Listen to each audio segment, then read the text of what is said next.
오늘 이야기해볼 주제는요, 우리의 부를 빼앗는 거짓 조언 베스트 4입니다.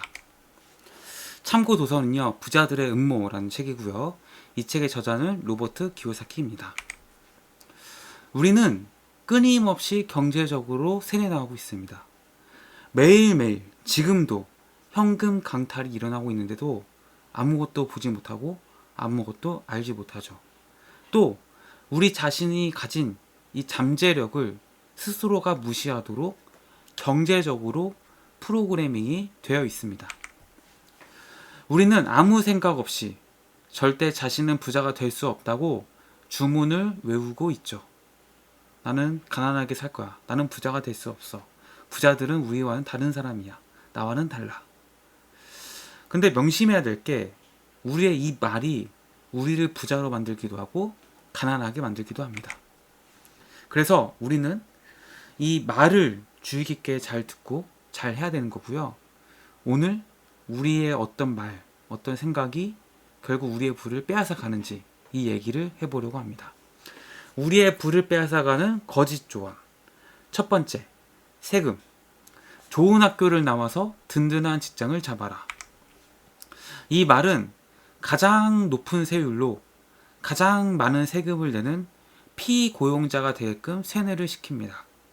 아이들에게 열심히 일해서 돈을 많이 벌라고 조언하는 것은 아이들에게 열심히 돈 벌어서 세금을 많이 내라는 말과 똑같다라는 거죠.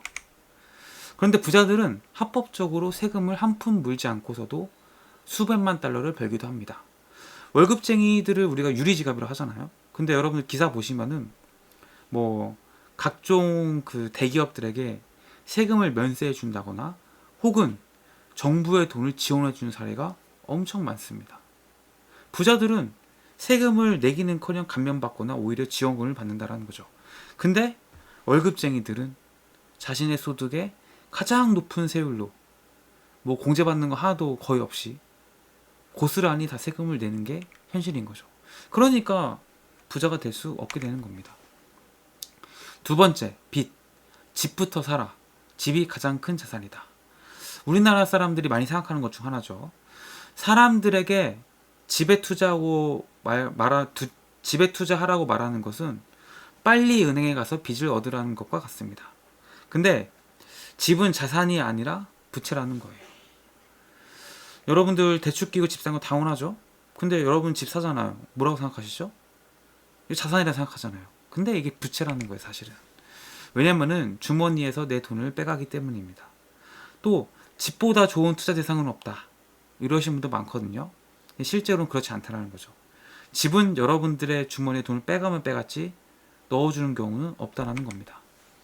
근데 부자들은 이 빚을 이용해서 우리가 서민들, 가난한 사람들이 사는 부동산이 아니라 현금이 나오는 부동산을 삽니다. 즉 돈을 빼내는 게 아니라 돈을 넣어주는 자산을 산다는 거죠.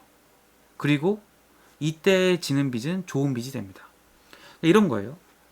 서민분들, 뭐 대다수의 가난한 사람들, 부자가 아닌 사람들이 집을 삽니다. 아파트를 사요. 이 아파트에서 대부분 뭐 갭 투자를 하든 뭐 하잖아요. 그러면은 갭 투자를 하면 전세를 끼고 하는 거니까 뭐 이 집에 당장 수익이 나오는 건 없어요. 근데 세금 내야 되죠. 그죠? 그럼 세금 내는 것 자체가 이미 내 주머니에 돈을 빼가는 거죠. 이 아파트가 오를지 안 오를지 모르겠습니다만 올라간더라도 그거는 나중에 미래 어느 시점에 아파트 가격이 올라서 내가 팔 때 이게 수익이 실현되는 거잖아요. 그 전까지는, 그 미래는 알 수도 없지만 그 전까지는 어쨌거나 이 아파트가 계속 내 주머니에 돈을 빼간다는 거죠. 근데 부자들이 사는 부동산은 뭐냐? 월세가 나오는 부동산을 산다라는 거예요. 내게 돈을 가져다 주는 부동산. 이런 부동산 살 때 빚을 지고 사는 거고 이 빚은 좋은 빚이 된다라는 거죠. 세 번째, 인플레이션입니다. 돈을 아끼고 저축하라. 은행에 돈을 저축하는 것은 통화량을 높여서 인플레이션을 발생시키는 결과를 낳습니다. 역설적으로 저축한 돈이 돈의 가치를 떨어뜨립니다. 무슨 얘기냐? 부분 지급 준비금 제도라는 게 있어요. 은행은 예금한 만큼 더 많은 돈을 찍어낼 수 있게 돼요. 그러니까 이제 우리가 만약에 10만 원을 맡겼어요.